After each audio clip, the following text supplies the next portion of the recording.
Okay, so today's lesson is the second day for section 2.7. We are still graphing absolute values, but we have a wonderful shortcut. So a little recap from yesterday. If we have the general form for the equation of an absolute value, it will look like this. The h value moves us left and right. So h moves us left and right, and we say that x is hexed, if you remember that from yesterday. So it does opposite what it tells us. If it says minus 3, we do to the right 3. If it says plus 4, we go to the left 4. We do opposite what it says. The k value shifts us up and down. And we say, if x is hexed, y is y's. So we do exactly what it says. If it says plus 3, we go up 3. If it says minus 2, we go down 2. So those values give us our shift. Together, they tell us where the vertex is located.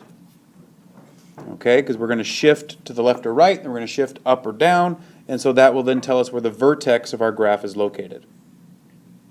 The axis of symmetry is always a vertical line that passes through the vertex.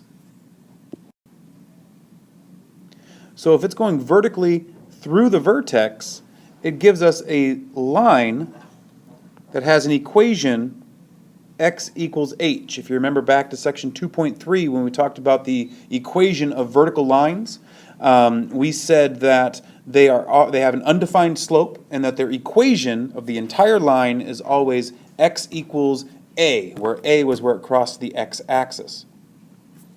Now there is one more part here, that's that value of a in our equation, not to be confused with the a from the vertical line that we were just talking about.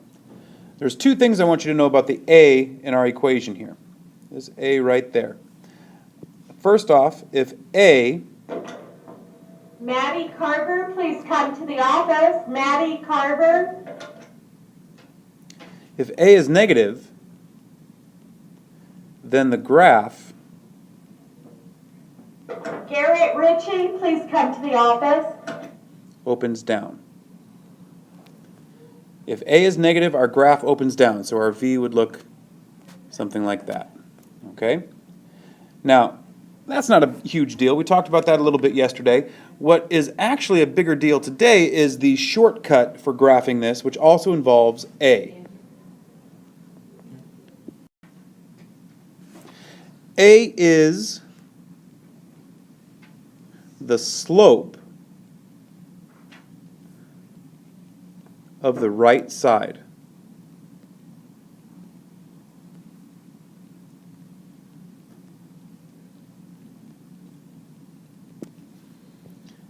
A is the slope of the right side of our graph. That is going to fast track graphing all of these absolute values. Because yesterday we had to do a whole t-chart. This time we can just count the slope of the right side and find our graph. So putting all this together, let's do an example. Let's see how this all works together. So if we look here at example 1, remember that the general form here should be y equals a times the absolute value of x minus h plus k. So our a value is 2, because that's the number that's right out in front. There's a 2. Okay? Our vertex is going to be located at hk. But remember, x is hexed. So whatever is sitting here, whatever is added to that x, we do opposite that. So opposite positive 4 is negative 4. Y is y's. So whatever number is sitting out here for the k, we do exactly what it says. We keep it as a negative 3. So our vertex is now located to the left 4, down 3. Right there is our vertex. The axis of symmetry is always a vertical line that passes through the vertex.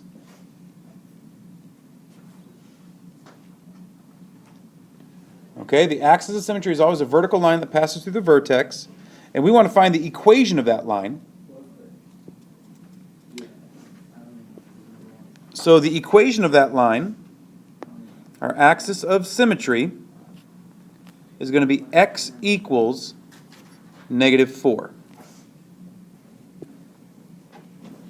Our axis of symmetry is going to be x equals -4 because that's the equation of a vertical line that crosses the x-axis at -4. And you can also see that that axis of symmetry comes from the x-coordinate of our vertex. All right, now the last piece. To actually graph this, we want to go ahead and count the slope on the right side of our graph.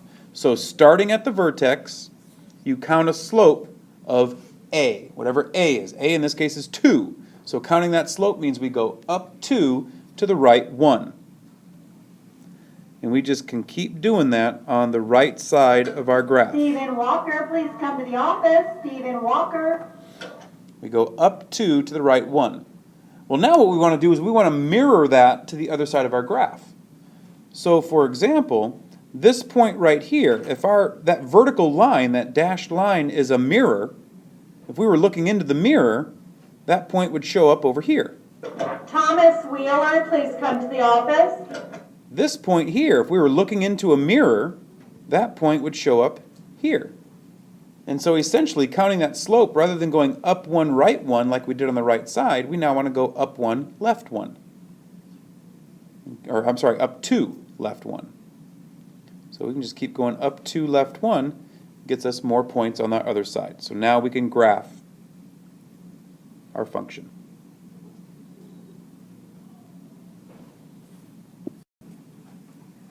Okay, there's one more type of problem that we work in this section, which is basically working the same process but backwards. So if we look at the example right below this, we want to know what is the equation of this absolute value function if we're given this graph. So the first thing we're going to do is we're going to actually write down the general form for this equation, which was y, oops, let me change the size of that pen,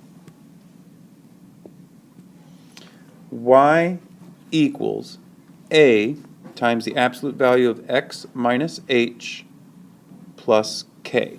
Remember that the vertex is given by hk, all right, and then the right side slope, remember m stands for slope, so right side slope was that value of a. Okay, so first off, let's find the vertex. So our vertex, according to our graph, is located at this point.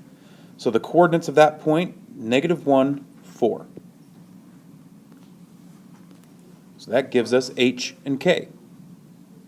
Now, the a value, again, well, that was our right side slope. So what we want to do is start at your vertex, and you want to look down the right side of your graph. And you're looking for another point that is very easy to identify, such as this guy right here. We know exactly where that's located. That's located at 2, 3, right? So we want to go ahead and count the slope from our vertex to that other point. So from the vertex, I go down 1. That means my rise is -1. And I go to the right 3. That means my run is a +3. So I know my a value is -1/3. I know my h value is -1.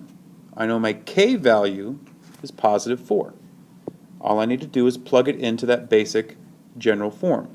So y equals -1/3 times the absolute value of x minus -1. Plug it in just like that. Don't worry about changing signs yet. Plus 4. I can simplify a little bit because we know that minus a negative just means plus. And so the equation of this line, or sorry, the equation of this absolute value is y equals -1/3 times the absolute value of x plus 1 plus 4.